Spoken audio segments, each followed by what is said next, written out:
Previous వీడియోలో మనం సందులు, సమాసాలు, అలంకారాలు, ఛందస్సు, వర్ణమాల, టెక్స్ట్ బుక్కు సంబంధించిన ప్రశ్నలు, వాటి యొక్క ఉదాహరణలు, ప్లస్ టెట్ అండ్ డిఎస్లో వచ్చే ప్రశ్నలను కూడా తెలుసుకున్నాము.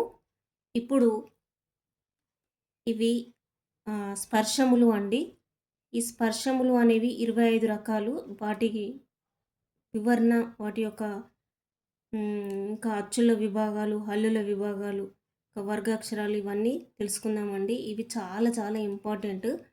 ఓకే, ముందుగా కంఠ్యములు. కంఠ్యములు అంటే కంఠం నుంచి పుట్టినవి.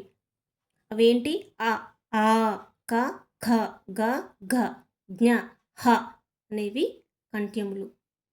తాళవ్యములు ఇ, ఈ, చ, ఛ, జ, ఝ, ఇని, య, ష అంటే ఇవేంటి? తాళవ్యములు, దవడ నుంచి పుట్టినవి తాళవ్యములు. మూర్ధన్యములు నోటి పైభాగం నుంచి పుట్టినవి. రు, రూ, ఠ, ఠ, డ, ఢ, అన, ర, ష అనేవి మూర్ధన్యములు. దంత్యములు దంతాల నుంచి పుట్టినవి.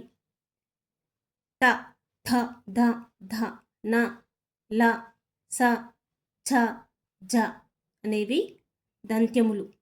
ఓష్ట్యములు అంటే పెదవుల నుంచి పుట్టినవి. ఉ, ఊ, ప, ఫ, ప, భ, మ.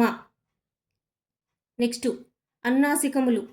ఇవి అన్నాసికాక్షరాలు, ముక్కు సహాయంతో పలికే అక్షరాలు. జ్ఞ, ఇని, అన్న, న, మ. కంఠతాళవ్యములు ఎ, ఏ, ఐ. కంఠోష్ట్యములు ఓ, ఓ, ఔ. దంతోష్ట్యములు వ. నాసిక్యము 0. శకటరేపం బండిర. నెక్స్ట్ అచ్చుల విభాగములు చూద్దాము. రస్వములు 6 రకాలు. అవి ఆ, ఈ, ఉ, రు, ఏ, ఓ. దీర్ఘములు 6 రకాలు. ఆ, ఈ, ఊ, రు, ఏ, ఓ. వక్రములు 4. ఏ, ఏ, ఓ, ఓ. వక్రతములు 2. ఐ, ఔలు.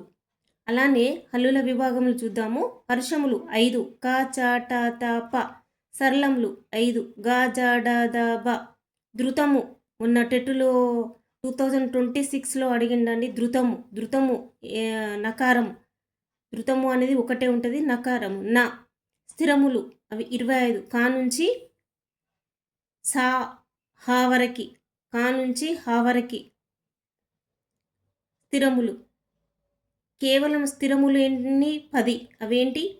ఖ, ఘ, ఛ, ఝ, ఠ, ధ, థ, థ, ఫ, భ. అనునాసికములు 5. జ్ఞ, ఇని, అన, న, మ.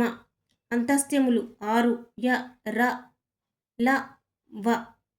ఊష్వములు 4. ష, ష, స, హ. ఓకే అండి. అచ్చుల విభాగములు, హల్లుల విభాగములు. నెక్స్ట్ వర్గములు చూద్దాము. వర్గ ప్రథమములు క, చ, ట, త, ప. వర్గ ద్వితీయములు ఖ, ఛ, ఠ, థ, ఫ. వర్గ తృతీయములు గ, జ, డ, ద, బ. వర్గ చతుర్థములు ఘ, ఝ, ఢ, ధ, ఫ. వర్గ పంచమములు జ్ఞ, ఇని, అన, న, మ. ఇవన్నీ టెట్ అండ్ డిఎస్సి ఇతర పోటీ పరీక్షలకు చాలా చాలా ఇంపార్టెంట్ అండి. ఇవన్నీ ఈజీ అని అనుకోవద్దు. ఇవి చాలా చాలా ఇంపార్టెంట్. ఓకే.